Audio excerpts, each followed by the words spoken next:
What's up, everyone? It's Camille. If this is your first time seeing my face, thank you for tapping in with me. I appreciate you. If you've been here before, welcome back.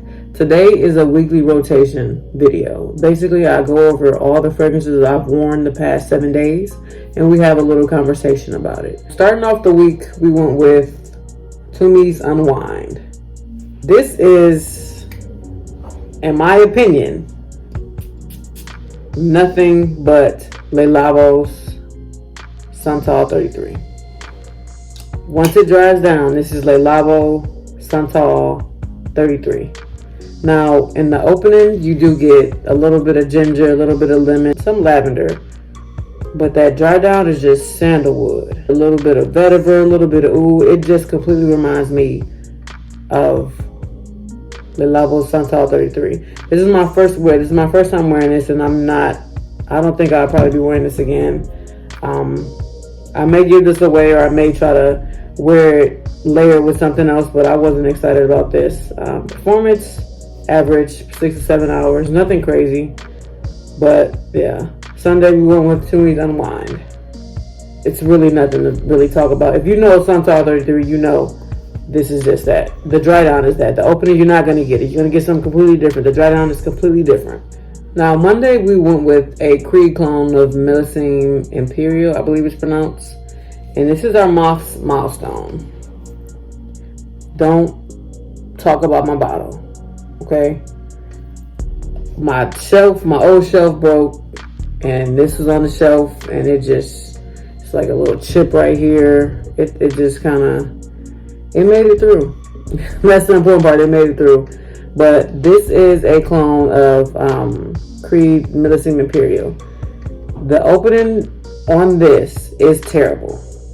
It's funky. It's like, it made me not even want to wear it, honestly. It's so nasty. It could be because my bottle dropped, but it's, oh man, it's so nasty. It smells like cut grass. It smells like melon and cut grass. Like freshly cut grass. The dry down is more aquatic. Something like mint or eucalyptus mixed with that melon note in here.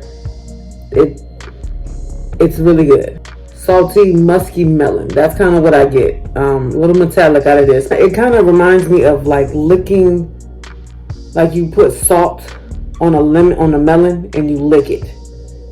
That's what this smells like to me. In the opening and at the beginning of the fragrance, but as it dries down, it's a lot better. It's a lot more wearable. Longevity is average 7 to 8 hours.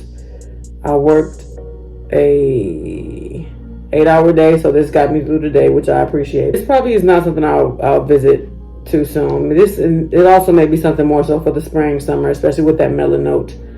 But yeah, Monday we went with Club Des Nuits Milestone. In my opinion, a summertime banger, okay? Tuesday, we went with Lattafa's Hayati. Now, this is nothing but Invictus Aqua. Oh, that's so good. This is just Invictus Aqua. You can kind of maybe compare it to Rasasi Hawass. But this, in my opinion, is a summertime banger. Invictus Aqua is a summertime banger. Some people may feel like it's overhyped, it's old news, whatever. This is a must-have in your collection. Either a clone, Invictus Aqua itself, or a clone of it. Aquatic citrus. It's like ginger, bergamot. Oh man, this is good. Oh, this is so good. If you love Invictus Aqua, you'll love this. I got off work late that night. I didn't get home till like 1:30, and as I'm in the kitchen, I'm moving around, and I could still smell this on my skin. Not even just on my skin, just me just moving. I'm like, dang, I still smell it. I still smell me.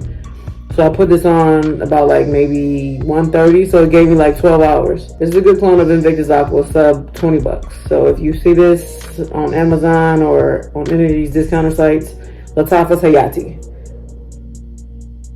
Lattafa's Hayati. That was Tuesday's fragrance. So Tuesday, the reason I chose Invictus Aqua was because the weather kind of changed to like the high 60s. So it dropped like 40 degrees the next day. So I went with Maison Alhambra's Woody Oud. Woody Oud. This is their version of Tom Ford's Oud Wood.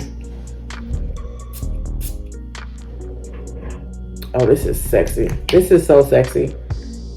Like, it's just that. It's woodsy. It's oody. There's like a raspberry note in here. Some type of fruit note. I think it's like a raspberry. It's maybe a cherry. I like this, man. This is so freaking good. So I wore this to work. While at work, I had to help somebody.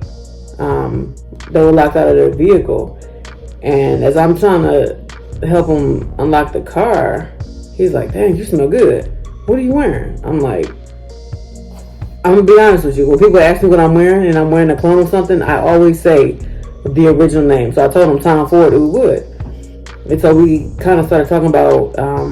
He's like, "You should try that." He couldn't think of the name of it, but he was talking about Effin' Fabulous. Tom Ford Effin' Fabulous. I'm like, I love that. I like to pair it with such and such. So we just kind of got into a conversation of fragrances from this fragrance. This is good. This is good. It's soft. It's subtle.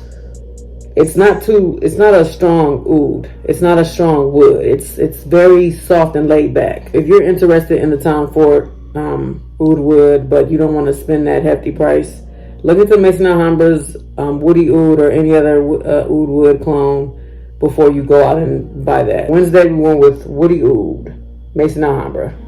Thursday we went with Lattafa's Rayad. Lattafa's Rayad.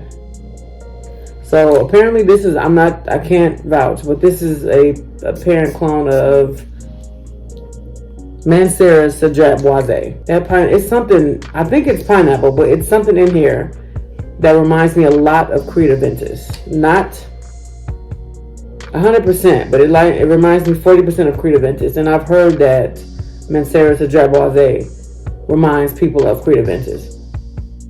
So this is Cedrat Boisé with a oud mix, a oudy flavor. Of course, it's Middle Eastern. It's fresh. You get that pineapple. This is a warm, spicy, vanillic. It should be pineapple in here somewhere because I'm getting pineapple. This is so good. This is beautifully done. I believe it's a cinnamon note. I get a hint of cinnamon. It's so good, but the longevity is trash. I sprayed it on and it may be 1:30 in the afternoon.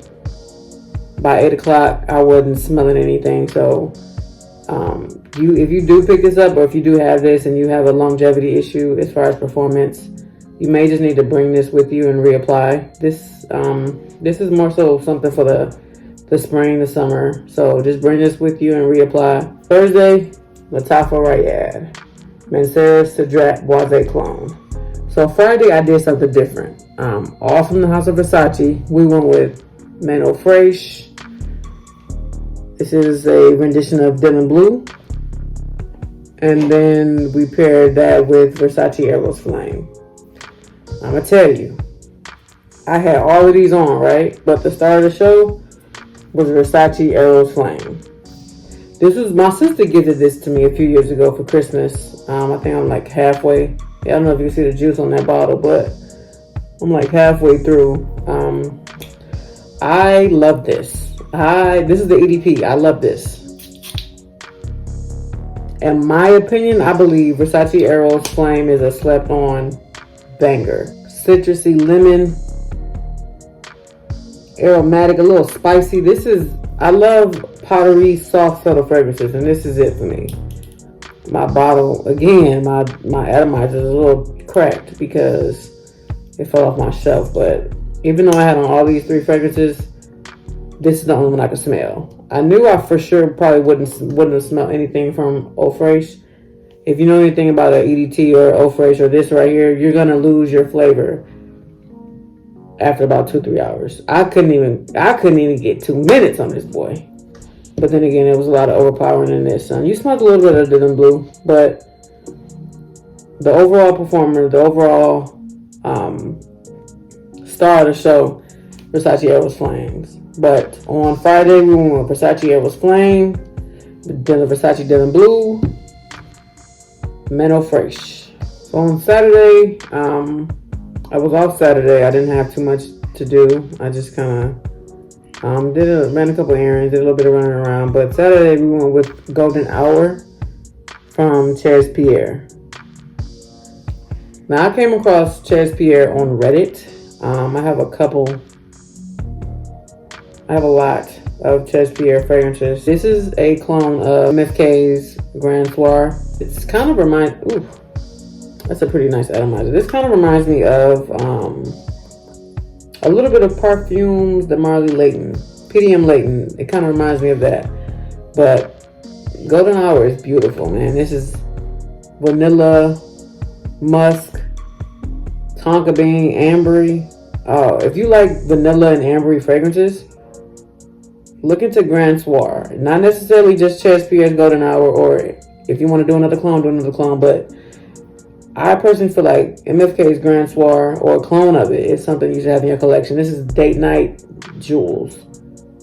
Date Night Jewels, fall, winter, maybe spring, not summer. It may be spring, but this is that one. This is that one. I got good wear out of this, good longevity. I think I sprayed it on at maybe 8 o'clock. Like 8:30. I smelled it all through the day. I didn't get back home till like 9 o'clock that night, and I still smelled this on my fragrance, on my skin, on my clothes. I still smelled this. So give it a try. Get a Grand Soir clone. Buy Grand Soir itself if you that guy or that gal. But yeah, Saturday we went with Cher's Pierre's Golden Hour. Well, that is my weekly rotation. Like I said, it's just me kind of going over the fragrances that I've worn the past week, the past 7 days. If you're interested in content like that, like, share, subscribe, comment down below. If you have any of these, I'm curious to see how you feel about them. Or if you have the original of these, I'm curious to see how you feel about them as well. But catch you on the next one.